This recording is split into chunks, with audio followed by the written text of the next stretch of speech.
Antibiotic Abuse in Children by Anna Goss.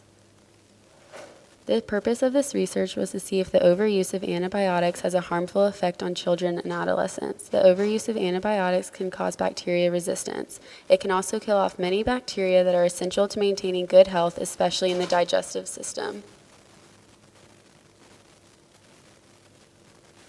Louis Percanini et al. Claims that children who are taken to the doctor more frequently for infections such as a cold are prescribed antibiotics more than those who do not seek medical attention right away. These colds and other infections that do not need antibiotic therapy are best avoided by breastfeeding and at-home daycare.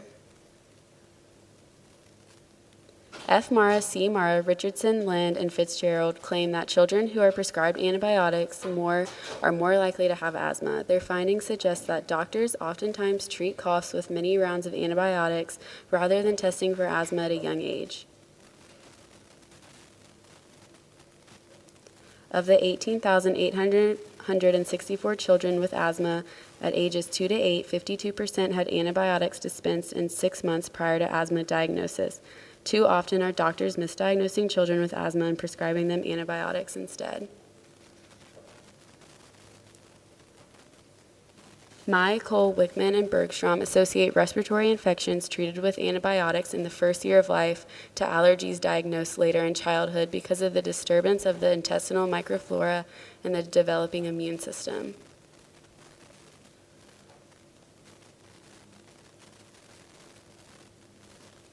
(3,306 children were included in this study who were 2 months, 1, 4, or 8 years of age.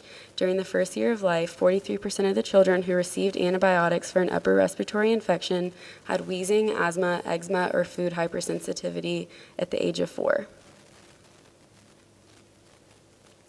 Many people self-medicate their children to avoid high healthcare costs and visits to the doctor's office.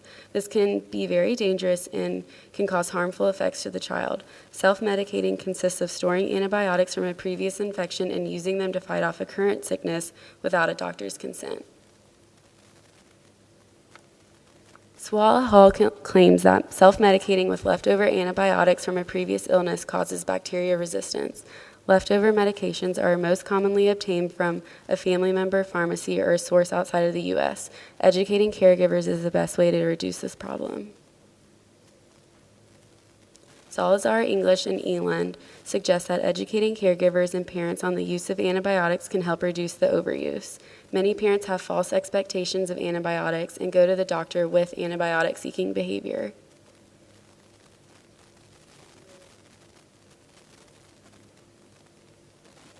Their study showed that misconceptions and lack of knowledge exist among caregivers regarding antibiotics. It is important for doctors to educate parents to let them know that antibiotics are not always necessary and many illnesses are caused from viruses.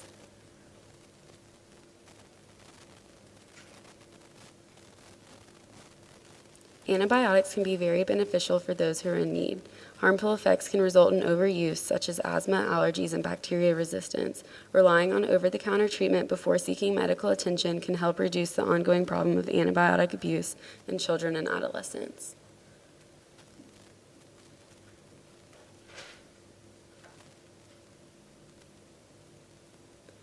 Do you think antibiotics are abused in the U.S.? If so, by what age group and why?